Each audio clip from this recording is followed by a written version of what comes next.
इस अज्ञान रूपी रात्रि के अंधकार को दूर करने के लिए भास्कर के समान समर्थ है ये नाम। हमें और कुछ साधन करने की आवश्यकता नहीं, करें तो अच्छा है। अगर नाम नहीं है और साधन चल रहा है तो शून्य है।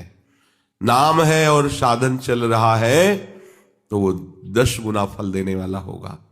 नाम अंक है। क्रूर क्लेश महीरुहा मुरुतर ज्वाला जटालह सिखी। ये जो क्रूरता है हृदय में, बार बार अशांति क्लेश, ये बड़े बड़े वृक्षों की तरह हमारे हृदय में जड़ जमाए हैं, हट ही नहीं रहा। क्रूरता, अशांति, विषयों के प्रति आकर्षण जनित बार बार विक्षेप, बार बार मान अपमान निंदा स्तुति जन्म मृत्यु, इन द्वंद्वों का प्रभाव। बोले ये नाम प्रचंड ज्वाला है, पूरे वन को भस्म कर देगी। एक नाम की ऐसी अग्नि प्रकट होगी कि अशांति, क्रूरता, नाना प्रकार की वासनाओं का आकर्षण, विक्षेप रूपी ये वृक्ष जो जड़ जमाए हुए हमारे हृदय में है, इनको ज्वाला की तरह प्रकट होकर नाम भस्म कर देगा। और कोई तुम्हें आश्रय लेने की जरूरत नहीं है। ये क्रूरता क्लेश रूपी वृक्षों को जलाने के लिए प्रचंड ज्वाला की तरह ये नाम है। और ये नाम कह रहे हैं द्वारम निवृत्ति सद्मनो विजयते कृष्णेति वर्णद्वयम। आप नाम जप रहे हैं, आप अभी मुक्त हैं, अभी मुक्त हैं। देखो महापुरुषों के वचन समझो, राधा राधा राधा राधा, अभी परम पद में हैं आप। बस ये छूटने न पावे, यही स्थिति आ जाए, अंदर सब ठीक कर देगा नाम। आपको कोई भी अन्य साधन करें तो कोई निषेध नहीं है भागवतिक, लेकिन आवश्यकता नहीं है, समर्थ है नाम। ये बड़े बड़े पहाड़ जैसे पापों को नष्ट कर देगा नाम।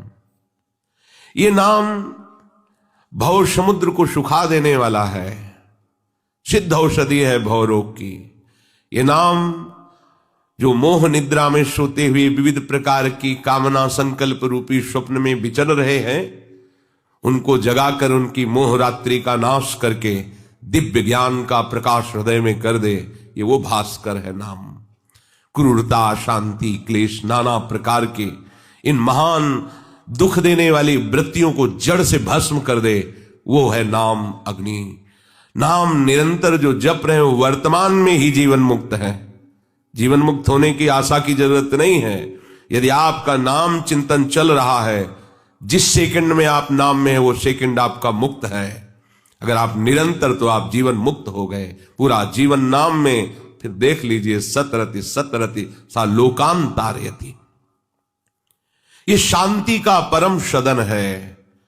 जो नाम जप कर रहे हैं वो मानो शांति के भवन में बैठे हुए हैं।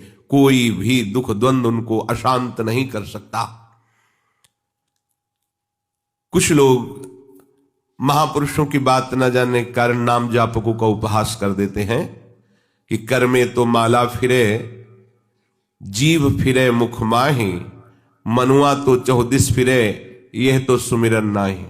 सिद्ध महापुरुषों ने इस स्थिति पर पहुंचने के लिए कहा, उपहास करने के लिए नहीं कहा कि आपकी जीभ नाम जप कर रही है और अंगुलियों से माला की मन का सरका रहे हैं और मन से विषयों का चिंतन कर रहे हैं, अभी ठीक भजन नहीं हुआ।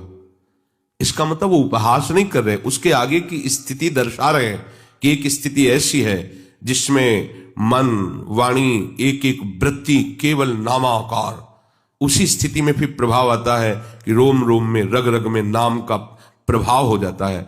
वो जिसे छू ले तो नाम चलने लगे। जड़ वस्तु में नाम चलने लगे, चैतन्य की तो बात जाने दो। तो उपहास जो करने वाले जन हैं, हमें उधर नहीं देखना चाहिए। बिना मन लगे कहते हैं कि तुम्हारा भजन व्यर्थ हो गया, जैसे कह देते हैं, प्राय कहा ही जाता है। लेकिन आप खास बात नहीं मन लगना, अन्यथा ना लिया जाए। एक जड़ क्रिया आपको बिना मन लगे तृप्ति दे देगी। आप मन कहीं लगा लीजिए, भोजन पाइए, माना कि आप स्वाद नहीं बता सकते क्योंकि मन कहीं और लगा है, लेकिन पेट तो भर जाएगा आपका, उसे तो नहीं रोक सकते।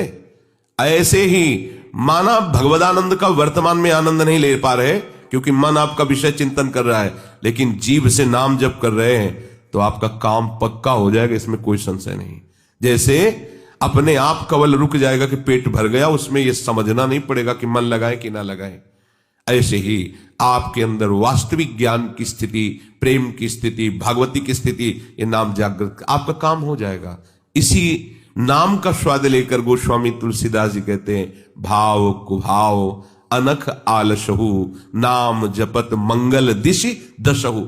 दसों दिशाओं में उसका मंगल रहेगा जो नाम जापक है, चाहे भाव से चाहे कुभाव से। अग्नि को आप चाहे प्यार से छुओ तो वो जला देगी, गुस्सा से छुओ तो जला देगी, दूसरा कोई छुआ दे तो जला देगी, क्योंकि उसमें दाहिका शक्ति है, विष में मारण शक्ति है। श्रद्धा विश्वास से प्रणाम करके विष पियो तो मार देगा, गुस्सा करके पियो तो मार देगा, कोई जबरदस्ती पिला दे तो मार देगा, क्योंकि उसमें मारण शक्ति है। अमृत में अमृतत्व जीवनी शक्ति विराजमान है, प्यार से पियो या गुस्सा से पियो या कोई पिला दे वो अपना काम करेगा। इन प्राकृतिक वस्तुओं में अपने स्वभाव और प्रभाव का बिना किसी बाधा के असर देखा जाता है। तो क्या नाम का प्रभाव, नाम का स्वभाव, नाम की महिमा इन जड़ वस्तुओं से भी कमजोर है? अरे भाव करो या ना करो, राधा वो अपना काम करेगा। जैसे भाव करें या ना करें, आग को छू लो तो जल जाओगे, ऐसे ये नाम है। बड़े बड़े महान से महान अपराधों को भस्म करने की सामर्थ्य है, अज्ञान का नाश करने की सामर्थ्य है। नाम जीह जप जागहि जोगी, वो योगी कहलाएगा, वो जगा हुआ पुरुष कहलाया जाएगा जिसकी जिह्वा से नाम चल रहा है। किसी की मत सुनो, कोई उपहास करता करने दो, तुम चिंता मत करो। नाम और नामी में अभेद है। यदि राधा बोल रहे हैं तो स्वामिनी हमारी जिह्वा पर कृपा करके ये अक्षर रूप में विराजमान हो रही, तभी बोल पा रहे हो। कृष्ण बोल रहे हो, गोविंद बोल रहे हो, तो गोविंद जिह्वा में विराजमान हो रहे हैं अक्षर रूप में। नहीं तुम्हारी सामर्थ्य नहीं कि तुम कृष्ण हरि गोविंद ऐसे नाम उच्चारण कर सको। ऐसा कोई भी तुम्हारा उपहास किसी भी तरह का करे तो आप बुरा मत मानिएगा, और उपहासकों की बात सुन करके अपने भजन में अंतर मत लाइएगा, क्योंकि प्रारंभ में माला से अच्छा भजन होता है। अगर आपका अभ्यास दृढ़ नहीं है तो माला की अत्यंत आवश्यकता है। शुरू से सिद्ध बनने की कोशिश ना करें। देखो, एक तार जब मंत्र चल रहा होता है, अभ्यास जैसा प्रारंभ से किया जाता है वैसा होता है। जैसे किसी ने प्रारंभ से माला का अभ्यास किया और माला में ही तन्मयता ले, तो वृद्धावस्था में भी माला से ही उसको सुख की अनुभूति, यद्यपि वो है स्थिति पे, पर माला के बिना नहीं चल सकता। और जैसे प्रारंभ में ही दोनों प्रकार की शिक्षा दी गई गुरुजनों के द्वारा कि कुछ समय माला से अभ्यास करो, कुछ समय बिना माला से अभ्यास करो।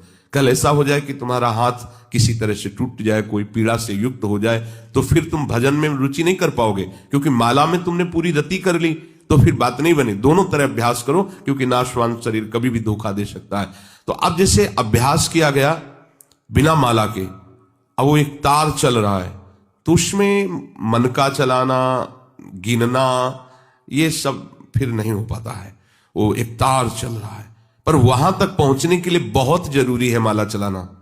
अगर आप प्रमाद स्थिति करेंगे तो फिर भजन में नहीं चल पाएंगे। माला से बहुत बड़ा सहयोग मिलता है।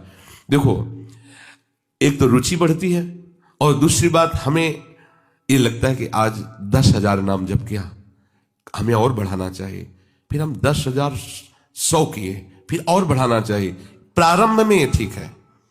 एक स्थिति होती है जहां माला आदि तो सवाल ही नहीं उठता, नहीं होता, नहीं हो सकता। मतलब वो एक तरह से ऐसा माना जाएगा कि मानो उसको कोई भार दे दिया गया हो।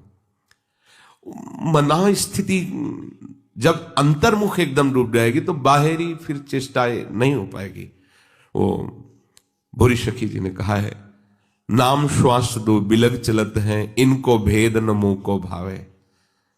श्वास ही नाम, नाम ही श्वासा, नाम श्वास को भेद मिटावे। ये बात आई। अब श्वास और नाम का भेद मिट गया, दो नहीं रह गए। सच्ची मानिए, जैसे चीनी और जल और दोनों मिल गए तो शरबत, ऐसे श्वास और नाम दोनों मिल गए। अब आप अलग नहीं कर सकते हैं। जैसे चीनी एक अलग पदार्थ दिखाई दे रहा, जल अलग पदार्थ, दोनों को मिला दिया शरबत, अब स्वाद कितना बढ़िया बन गया उस जल का। चीनी वहां कहीं दिखाई नहीं दे रही, पर चीनी का प्रत्येक बूंद पर स्वाद छुपा हुआ है। ऐसे ही श्वास और नाम मिल गए, नाम श्वास को भेद मिटाए, नाम और श्वास अभेद हो गया। अब दौड़ लगावे तो भी उसको जपना थोड़ी है, जैसे श्वास वैसे ही नाम, श्वास ही नाम, नाम ही श्वासा, नाम श्वास को भेद मिटावे। अब आगे भजन कैसा हुआ? बोले रोम रोम और रग रग बोले, तब कछ स्वाद नाम को पावे। अब आया नाम का स्वाद, रोम रोम से अनुभव हो रहा कि राधा राधा राधा, रोम रोम से भगवान नाम। ये स्थिति है। उस स्थिति में ये सब बाहरी लीलाएं बंद हो जाती हैं, वो अंतर में ही महारस में डूब। बाहर कौन चेतना करे कि 10 माला हुए कि 11 हुए, ये नहीं चल पाता। पर यहां तक पहुंचने के लिए बहुत बड़ा सपोर्ट है माला से, इसे व्यर्थ न समझा जाए। और जो प्रारंभ में इस सिद्ध बनने की चेष्टा करते हो, बकवास करते रहते, देख लो आप उन दिनचर्या को देख लो। अगर आपके हाथ में माला है, बात भी करना हुआ तो आपको लगेगा कि माला है, और आप देखिए बात करना बंद होगा कि मन का चलने लगेगा। और अगर 10 ही नाम ले लिए तो अपने स्टॉक में तो जमा हो रहा है ना नाम। अगर माला नहीं तो हम देखते हैं कि टहलना फिरना, उठना बैठना, घूमना, बातचीत करना, एक बार भी नाम नहीं। कई बार उनके अंतःकरण में झांक के देखा, बिल्कुल नाम से खाली। ये सिद्धों की स्थिति, क्या आचरण आप नहीं उतारो।